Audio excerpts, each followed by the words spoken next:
Ladies and gentlemen, one of the greatest of all time, Harley Race celebrated a birthday on April the 11th. So on behalf of everyone at SICW, happy birthday Harley Race, and fans, let's celebrate by taking a trip back to May the 24th of 1981 as the NWA champ takes on Spike Huber. The gold belt is handed to referee Chuck Riley by the title holder, Harley Race. And Race squares off with Spike Huber. Spike Huber, what an opportunity for him against the world champion. Race lifts Huber, body slam by the champion. Race right on top of Huber. Oh, small package by Huber. This could be it. He has him all tied up. Oh, at the count of two, Race pops the leg out. And Race checking with the referee to make sure that he got out of there at 2 and not 3. Race, surprise, looking over. Spike Huber is quite a handful for anybody. He's been proving that, getting better and better every time out, getting a lot of main events throughout the Midwest. And he's deserving each and every one. The son-in-law of Dick the Bruiser. And he has obviously learned well from the Bruiser, although his tactics, I think you could say, are somewhat different. But he can get rough. He can duke it out if it comes to that. Side headlock by Race, but not for long. Huber with a hip toss. Oh, Race staggered. Huber lifts the world champion. Body slam by Spike on Harley Race. Side headlock. Down goes the kingpin. Count of 1, and Race lifts that shoulder off the mat. You know, of course, Harley Race had a bit of a scare, to say the least. Race lost the title to Tommy Rich in Augusta, Georgia on April 27th and regained the crown from Rich in Gainesville, Georgia on May the 1st. Of course, Race was invoking a clause that he wants in almost every contact, guaranteeing an immediate rematch. Sam Muchnick flatly refused to give Race this condition for the match with Missouri State King Ted DiBiase. According to Muchnick, such a condition is absolutely ridiculous, and that is a direct quote from promoter Sam Muchnick.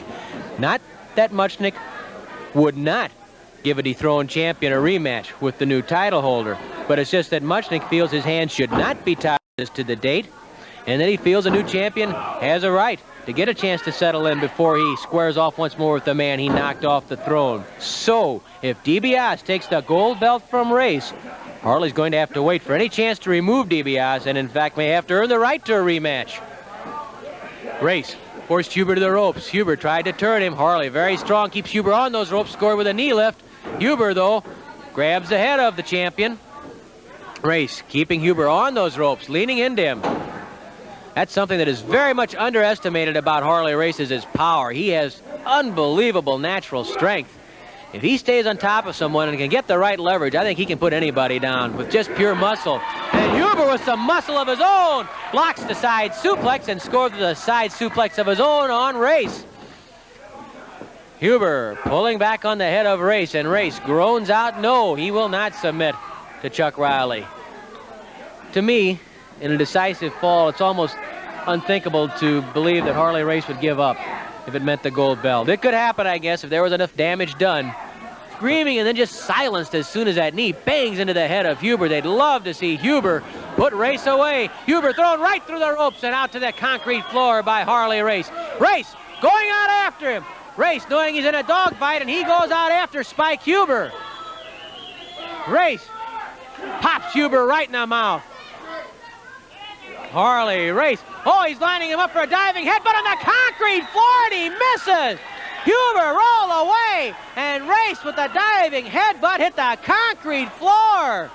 Huber with an opening here. He lifts Race and pounds on the head of Race. You want a battle outside the ring? Don't forget who Huber's father-in-law is. Huber and Race roll into the ring. Race in trouble now after missing the diving headbutt and hitting the concrete floor. Huber pounds on the world champion. He covers the champion, cradles the leg. But Race, oh, is he tough. Race gets away, side headlock. Race throws Huber to the ropes. Flying tackle, oh! Race trying to leapfrog over the top. A collision and both men going down. Huber and Race colliding right in the middle of the ring. The world champion spotting his prey, crawling towards Huber, but Huber's up. Flying tackle from Huber. Oh, he tried that flying scissors. Race stood tall, trying to block the flying scissors and cracked heads with Huber the second time in a row. They've rammed together, cracking together right in the center of the ring. What a battle this has turned into between Huber and Race. Knee lift by the world champion. Huber down. Race going outside the ring, crawling up on the second rope. On the top rope, Huber spots him, grabs him. Huber grabbing the world champion and throwing him into the center of the ring. Huber dives across Race. This could be it. No, Race throws off Huber. Huber again hits those ropes. Goes beneath Race. Oh, Race blocked it. Lifts Huber to the air. Pile driver. Oh, what a pile driver by Race. Race blocking Huber's move, catching him with a tremendous pile driver. Huber trying to squirm away, but he can't do it. And Race with the pile driver. Oh, what a battle he had from Spike Huber. But Race caught Huber trying to go underneath, lifted him to the air, and scored with a vicious pile driver. Well, that's why he's the champion. Here's Mickey. In 9 minutes and 44 seconds, the pile driver, the winner, the world heavyweight champion,